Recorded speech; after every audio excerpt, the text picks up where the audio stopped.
સદારામ બાપુની જબરદસ્ત જે બોલી દો ઊંઘ બૂઘ ઉડી જાય। બોલો સદારામ બાપુ કી। અડધા જ બોલ્યા છે હો। બોલો સદારામ બાપુ કી। ભારત માતા કી। આજે આપણો પ્રજાસત્તાક દિન અને એની મધ્યરાત્રિએ મળેલા આજના સંમેલનની અંદર મંચ ઉપર બિરાજમાન સર્વે મહાનુભાવો, અહીં ઉપસ્થિત સમાજના સૌ શ્રેષ્ઠીઓ, વડીલો, ભાઈઓ, બહેનો, યુવાન મિત્રો, પત્રકાર મિત્રો, આજે આપણે આ પ્રજાસત્તાક દિવસે મધ્યરાત્રિએ મળ્યા છીએ। મધ્યરાત્રિએ કેમ મળ્યા છીએ?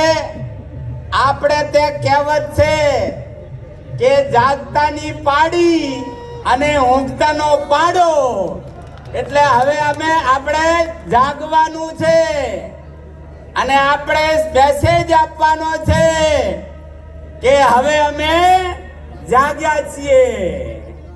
મિત્રો, આપણા સૌનું લક્ષ્ય છે કે સમાજ સશક્ત બને, સમાજ શક્તિશાળી બને। સમાજને જો સશક્ત અને શક્તિશાળી બનાવવો હોય તો આપણે પહેલે આપણી જાતને શક્તિશાળી બનાવવી પડે। શક્તિશાળી નાગરિકો દ્વારા શક્તિશાળી સમાજનું નિર્માણ થઈ શકે અને શક્તિશાળી સમાજ દ્વારા જ સક્ષમ ભારતનું નિર્માણ થઈ શકે। તો સમાજને શક્તિશાળી બનાવી અને રાષ્ટ્રને સશક્ત બનાવવો એ આપણો લક્ષ્ય છે અને એ લક્ષ્યને હાંસલ કરવું હોય તો આપણે આપણી જાતને શક્તિશાળી બનાવવી પડે। કોઈ કવિએ કીધું છે કે कर खुदी को बुलंद इतना, अरे कर खुदी को बुलंद इतना कि तकदीर से पहले खुदा पूछे तुझसे बोल तेरी रजा क्या है। ભગવાને પણ આપણાને પૂછવું પડે, એ તાકાત આપણામાં છે તો આપણી તાકાત એ એકત્ર થાય, આપણી તાકાત એક દિશામાં બને અને સમગ્ર તાકાત લગાડી અને આ સમાજ એ સશક્ત બને, શક્તિશાળી બને। એના માટે આપણે સૌ મળ્યા છીએ। તો એના માટે આ 21મી સદી એ શિક્ષણની સદી છે અને શિક્ષણ થકી એ સમાજ શક્તિશાળી બને, એના માટે આપણે આજે એકત્ર થયા છીએ। એની સાથે સાથે શ્રીમદ ભગવદ ગીતામાં કૃષ્ણ ભગવાન ખુદે કહ્યું છે કે સમયની માંગને અનુરૂપ જે મનુષ્ય પોતાની જીવન વ્યવસ્થા ગોઠવશે એની હંમેશા પ્રગતિ થશે। તો સમયની માંગ છે કે સમાજ પોતાના સામાજિક રીત રિવાજોમાં પરિવર્તન લાવે અને સામાજિક રિવાજોની અંદર ખાસ કરીને લગ્ન જેવા પ્રસંગોની અંદર જે ખર્ચા ઓછા થાય, એ આર્થિક જે બચત થાય એ બધી જ બચત આપણે સમાજના અને કુટુંબના શિક્ષણ પાછળ ખર્ચીએ।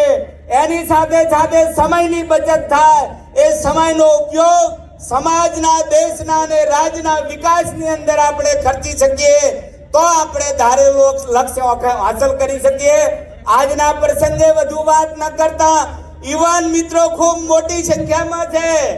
તો યુવાન કોને કહેવાય? કિનારો से टकरायु से तूफान कहते हैं, किनारों से टकरायु से तूफान कहते हैं, मगर तूफान से टकरायु से युवान कहते हैं। वो जवानी जवानी नहीं, वो जवानी जवानी नहीं जिसकी कोई कहानी न हो, उन आंखों की कोई हस्ती नहीं जिन आंखों में पानी न हो। आ समाज माटे पानी बतावा माटे આપણે સૌ એકત્ર થયા છીએ। આવો આપણે સૌ સહિયારા પુરુષાર્થ થકી મહેનતને અપનાવો, આળસને ખંખેરી નાખો। આળસ એ જીવતા મનુષ્યની કબર છે। આવો આવતીકાલના ઉજ્જવળ ભવિષ્ય માટે આપણે સૌ સહિયારો પુરુષાર્થ કરીએ એવી આપ સૌને વિનંતી કરું છું। આપ સૌનો આભાર। ભારત માતા કી જય। ખૂબ ખૂબ આભાર કિસાજી।